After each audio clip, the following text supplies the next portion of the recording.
ఒక గొప్ప ముఖ్యమైన విషయం. నోట్లోకి ఏది వెళ్తుందో అదే శరీరాన్ని నిర్మాణం చేస్తుంది. మనసులోకి ఏది వెళ్తుందో అది మనసును నిర్మాణం చేస్తుంది. మనం ఏది చూస్తామో ఏది వింటామో అదంతా మనసును నిర్మాణం చేస్తుంది. ఏది తింటామో అది శరీరాన్ని నిర్మాణం చేస్తుంది. మనస్సు కూడా శరీరాన్ని నిర్మాణం చేస్తుంది. శరీరం కూడా మనసుని ప్రభావితం చేస్తుంది. ఇదంతా కలిపి ఒక పెద్ద సిస్టమ్. అది శరీరానికి వస్తే నోట్లో ఏం పెట్టాలి? మాంసాహారం పెట్టరాదు, జంతువులను చంపి ఆ యొక్క శవాలను కడుపులో పెట్టుకోరాదు. 3 సామ్రాజ్యాలు ఉన్నాయి: జంతు సామ్రాజ్యము, పక్షి సామ్రాజ్యము, మత్స్య సామ్రాజ్యం. ఈ 3 మానవ సామ్రాజ్యానికి ఫుడ్ కాదు, భోజనం కాదు.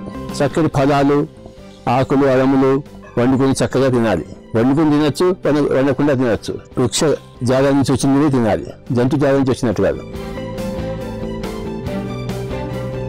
అందరూ తింటున్నారు కానీ మనం తినడం కాదు. ఏది తినాలో తెలుసుకున్నా తినాలి. అందరూ గుడ్డెద్దు చేలో పడ్డట్టు పడుతున్నారు. మనం కూడా గుడ్డెద్దులా ఉంటే మనం కూడా అదే చేలో పడడం కాదు. మనిషి గుడ్డెద్దులా తింటున్నాడు. తాను చెడిపోతున్నాడు, అందరూ చెడు చేస్తున్నారు. ఆ కోడి మేకలకు వస్తే దానికి చెడిపోయింది, ఆ శవాన్ని ఊడింటే నీకు చెడిపోయింది. అంటే లోకాన్ని చెడు చేస్తున్నాడు, నీకు చెడు చేసుకుంటున్నావు. ఏది తినాలో తెలుసుకోవాలి, అదే తినాలి. ఏది తినకూడదు వస్తే అది తినకూడదు.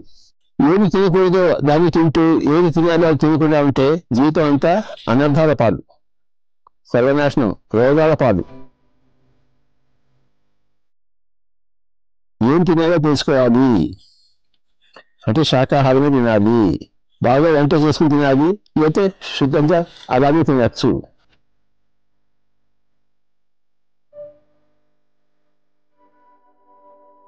పళ్ళు బాగా తినాలి. దాన్ని ఇంగ్లీష్లో ఫ్రూటేరియన్ అంటారు. ఫలాహారి, శాకాహారి లేదా ఫలాహారి.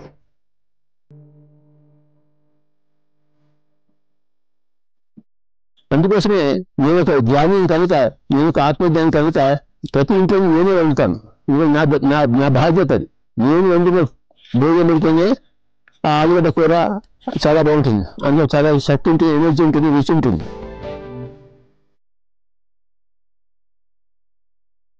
మనం సింపుల్గా చేస్తాము. ఇంకా దాన్ని ఆలుగడ్డ ఇంకా నీళ్ళలో వేసి ఇంత ఉప్పు ఇంత కాగేస్తాం అంతే.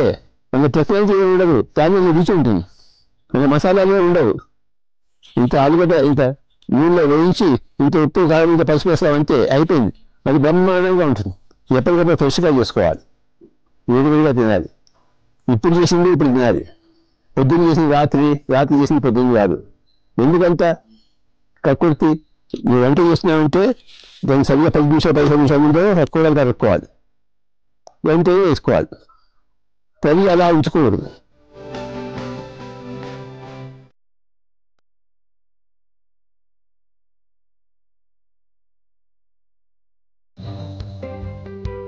కుక్కగడుగులు తింటారు, మష్రూమ్ అది తినకూడదు. అందుకని అందులో ఫోటోసింథసిస్ ఉండదు, అందులో ఎనర్జీ ఉండదు. పచ్చదనం ఉంటేనే అది సూర్యరశ్మి గ్రహించి అది ఫుడ్ తయారు చేస్తుంది. మష్రూమ్ అనేది అది ప్లాంట్ కాదు, అది fungus, it's not a plant. So mushroom తినకూడదు, వెల్లుల్లి తినకూడదు,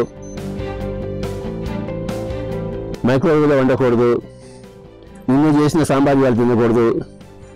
ఫ్రెష్గా వేసుకొని వేడివేడిగా తీసుకోవాలి. ఆత్మజ్ఞానంలో వీలైనంత వరకు వండాలి.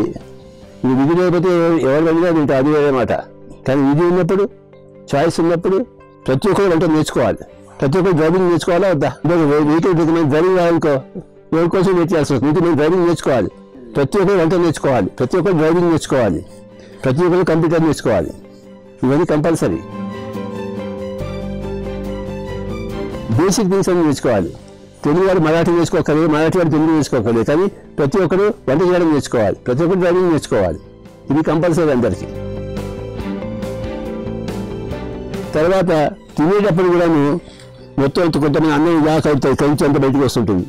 ఈ వేలు చివరితో తినాలి. నువ్వు స్పూన్తో తినేకనే నువ్వు చేతితో తింటేనే ఎనర్జీ ఎక్కువ వస్తుంది. స్పూన్ ఫోర్క్ తినడం కాదు, నీ వేలుతో తినాలి. ఎందుకంటే నీ చేతిలో ఎంత ఎనర్జీ ఉంటుంది, ఆ ఎనర్జీ అందులో ఉంటుంది, అది తింటావు నువ్వు.